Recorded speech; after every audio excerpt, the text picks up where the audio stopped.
Hi everyone, welcome back. If you're new here, my name is Debbie, and today on my channel we're going to be making a caramel apple bundt cake. Yum! Who doesn't like caramel apples? Oh, I remember when I was little, that was one of my favorite things, to go to a circus or go to the fair or get one of them caramel apples on a stick. So good. And then in the fall, my mom would get her little caramels. We'd unwrap them. I had so much fun unwrapping those things. Now I think they're a pain.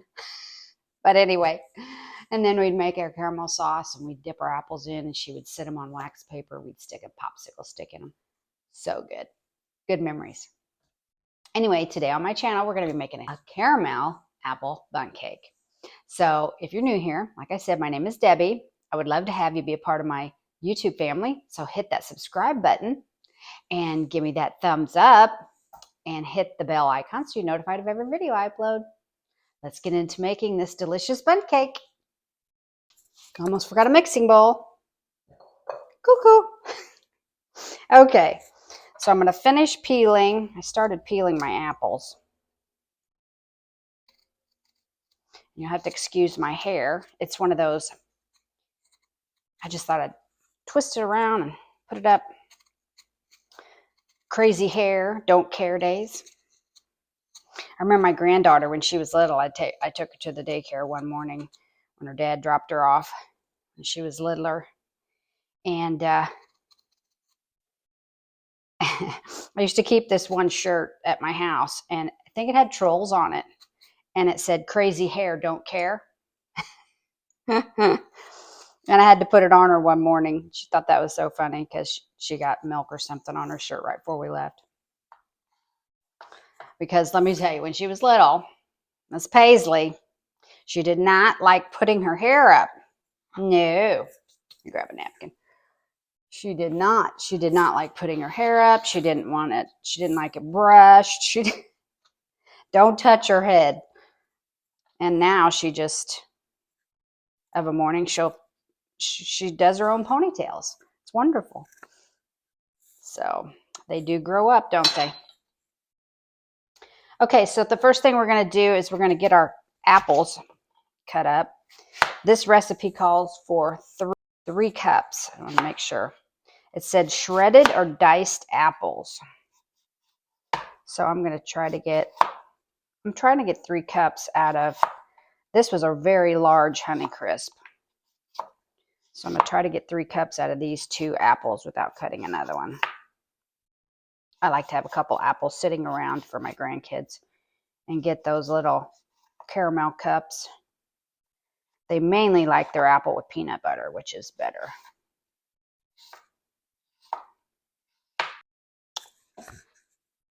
So I'm going to get this cut up, hopefully with the 3 cups we need.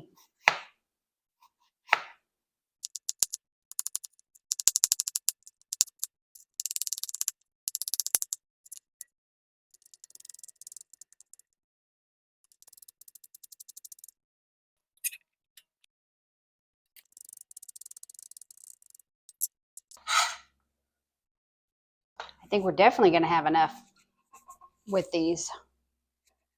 We're right at 2, so I think we're going to be close enough. I'm not going to slice the other one.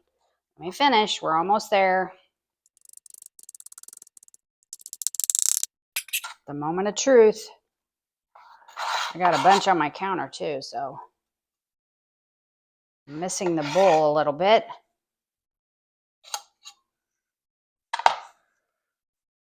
Let's see what we have here. Try not to waste any. All right. Oh, we're right at like 2 3/4 cups, so we're good. I'm going to leave that there. Okay, you do preheat your oven to 350. I'm going to grab my scarf. So now in a mixing bowl, we're going to put our butter, which is 1 cup of softened butter. Takes a lot of butter, but you know it's going to be creamy good. Had to grab my mixer. So we're going to do our butter and our oil, 1/4 cup of oil.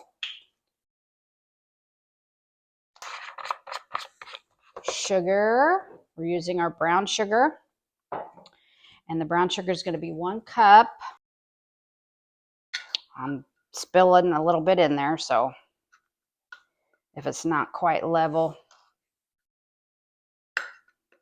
I think we have enough. Now we're going to beat that until it's fluffy mixed together.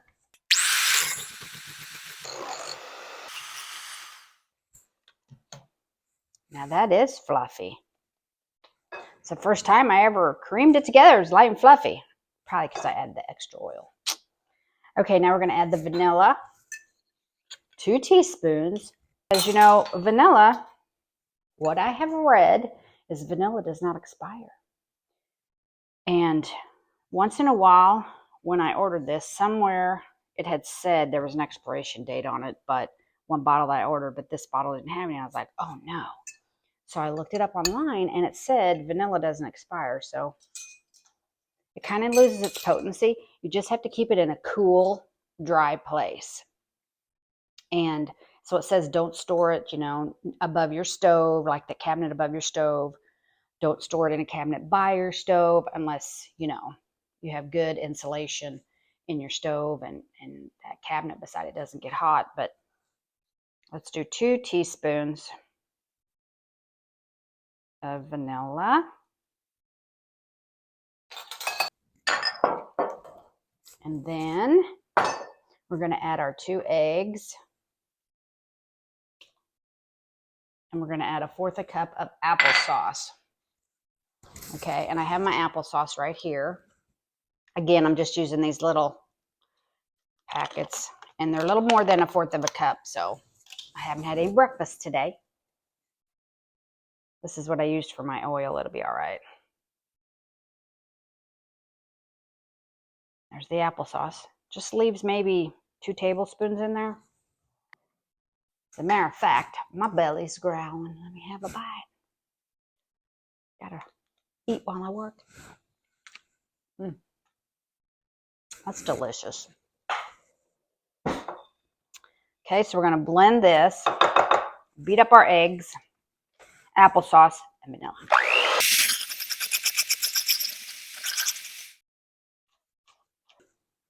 Now, it says sift together the flour, the cinnamon, the nutmeg, the baking soda, and the salt, and add it to the mixture.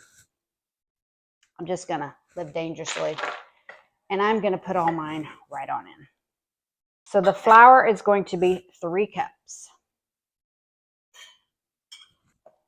There's 1. And while I'm scooping out my flour, why don't y'all go back, stop the video, pause it for just a minute, and hit that thumb up. I'm almost at 1,000 subscribers. I'm so excited. Thank you all so much. I am just so excited. I'm thinking about doing a giveaway maybe when I hit 1,000. I so appreciate all of you. I can't believe that I'm almost to 1,000. So when you hit that thumb icon, that'll help push my videos up and more people can view them and more people can subscribe. I see that you're out there sharing my video. I appreciate that for sure. So keep sharing them, please. Okay, so we got our 3 cups of flour. Let's do the cinnamon and nutmeg. Here's our nutmeg. 1 teaspoon. I'm going to use this half.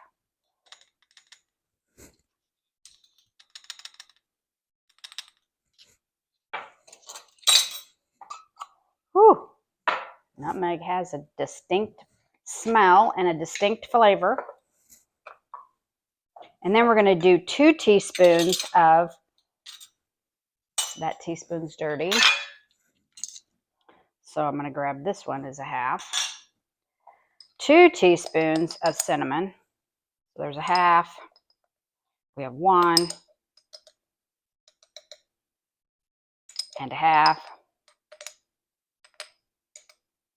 And there's 2. Let's do our salt. Our salt is 1 teaspoon. 1 teaspoon. We're going to put in our baking soda. I keep mine in this little thing. And I put a date on it. Like this one says it expires 2 of 27, so I'm good. There's a half and a half. There's one. And I'm going to just kind of sift this around myself just to incorporate it a little bit, you know, because you're supposed to be doing this in a separate bowl. But I'm cheating. But we do want to make sure everything is dispersed, kind of mixed together. I'm going to give it a little stir with my mixer just to get most of the flour out of the top, off the top, so I don't make a flour mess.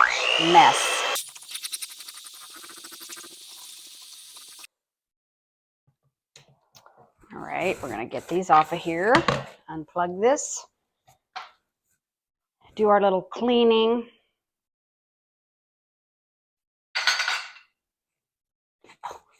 I laid the clean one, or I held onto the clean one and laid the dirty one over there. What is the matter with me?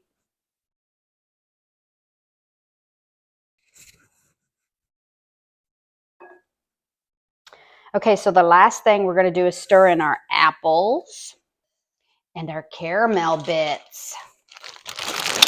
Oh, I made a delicious caramel oatmeal chewy cookie bar or something. I don't even remember what it was called, but look for that video on my channel. It turned out delicious. And it's really rich, really good. So cut them kind of small. I had to send them to work with my husband because I was like, we can't eat all those. They were just so good, but they were rich. So scroll down and look for that recipe so you can use these on that also. Okay, so we're going to do a cup of these. And our apples. Oh, the apples smell delicious. I used a Honeycrisp apple. That was my large one. And then the smaller one was a Gala. Gala? I don't know. But, oh my goodness. I like the Galas for eating with some caramel sauce or peanut butter. The Honeycrisp are really good too. The Honeycrisp used to be so out of control with their prices, but now they're kind of coming down on those. I don't know why. But you can, when you slice a Honeycrisp, wow, the smell is just awesome. But you use whatever kind of apples you want. Granny Smith would work in here if you like a little more of a tart apple. That's what I use to bake my apple pies. I might have to bake an apple pie for you before fall. I'm starting on my fall video. So apples and pumpkins is a lot what I'll be baking with. And I'll throw in some regular stuff too, of course. Okay, I want to mix these up very well. I don't want a bunch of apple in one spot or a bunch of caramel bits in one spot. I bought a new Bundt pan. If you see, I don't think I've uploaded that recipe yet, but you will see. I have a video done, and it's a pumpkin recipe, and I used my Bundt pan, and it was all scratched up, and it had a different kind of coating on it than this. It was really an old Bundt pan from when I was married 40 years ago. So I thought, you know what? I need to probably get rid of that. And so I bought this one, and this one is actually the Bundt brand, B-U-N-D-T. And I read a story online about the man. His name was, I can't remember now exactly how it went. I think it was Bundt. I think it was B-U-N-D. And then the man who took over the company or something like that, he added the T to the end of it. You'll have to read. It's an interesting story. So read up on that. So let me get some spray. I need to use some cooking spray, and I'll be back to spray that. I'm back. So we're going to lightly grease. It says a 12-inch Bundt pan. I don't think mine's 12. I think mine's a 10. But